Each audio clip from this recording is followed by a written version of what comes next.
Hello tax payer, आज का topic है GSTR 4।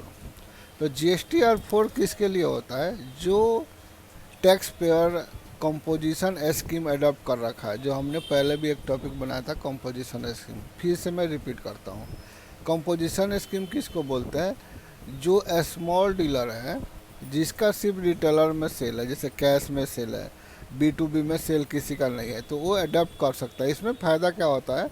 आपका टोटल का टर्नओवर, टोटल टैक्सेबल वैल्यू का 1% आप टैक्स पे कर सकते हैं। कितने परसेंट वाला GST हो, उसका 1% टैक्स पे कर सकते हैं। लेकिन याद रखिएगा, वो सिर्फ इंट्रा स्टेट के लिए है। CGST SGST लगता है, हाफ परसेंट, 1% टैक्स जेब से पे कर देता है। उसमें ITC से सेटअप नहीं होता है, नहीं उसका लाभ होता है।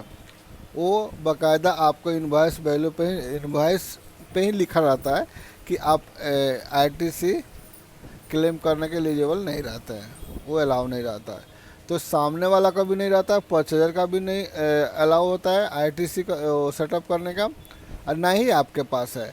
जैसे एक एग्जांपल दिखा रहा हूँ आपको, जैसे इसका इनवॉइस ऐसा होता है फॉर्मेट, तो यहाँ ना कहीं यहाँ पे लिखा रहता है, और नहीं तो ऊपर टॉप पे लिखा रहता है। क्या लिखा है देखिए, composition taxable person not eligible to collect tax on supply.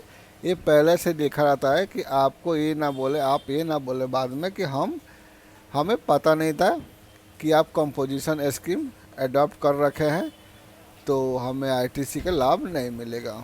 तो इसलिए उस पर लिखा जाता है, ठीक है, अवेयरनेस के लिए। तो चलिए देखते हैं GSTR 4 किसको होता है। तो कंपोजिशन स्कीम के बारे में एक बार बताता हूँ फिर से। जो स्मॉल डीलर है, जो 1% इंटरेस्ट रेट में दिखाते हैं, टैक्सेबल वैल्यू दिखा के टैक्स पे कर देते हैं। इसमें ITC से मतलब नहीं होता, किसी से मतलब नहीं होता है।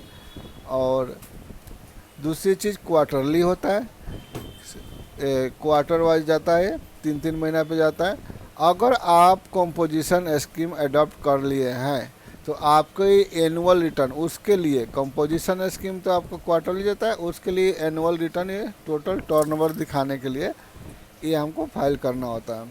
तो ये एनुअल रिटर्न होता है कंपोजिशन डीलर के लिए, ठीक है। अब थोड़ा सा बात करते हैं इसका ड्यू डेट क्या होता है। तो इसका ड्यू डेट था 30 जून था, ठीक है। अगर 30 जून तक ये नहीं कोई भरा था तो उसमें 50 रुपये पर डे के हिसाब से लेट फी लग रहा था, ठीक है। और इसमें वैसा ही है, 3B जैसा है कि मैक्सिमम 2000 तक ले नॉट नील में जाएगा। अगर डाटा है सेल परचेज का तो 2000 रुपया था लेट फी मैक्सिमम, नील में था 500 रुपया। तो इसमें वही कॉन्सेप्ट है, लेकिन ये 50 रुपया पर डे के हिसाब से मैक्सिमम ये है, ठीक है। तो इसमें कुछ नहीं करना होता, बहुत आसान है। चलते हैं प्रोसीजर देखते हैं एक बार। सबसे पहले लॉगिन करते हैं, GST लॉगिन होता है। लॉगिन करने के बाद हमें सर्विस पे जाना है। सर्विस में आने के बाद रिटर्न्स, देखिए रिटर्न्स में आना है, और इसमें एनुअल रिटर्न लिखा होगा, देखो यहाँ पे, इस पर क्लिक करना है।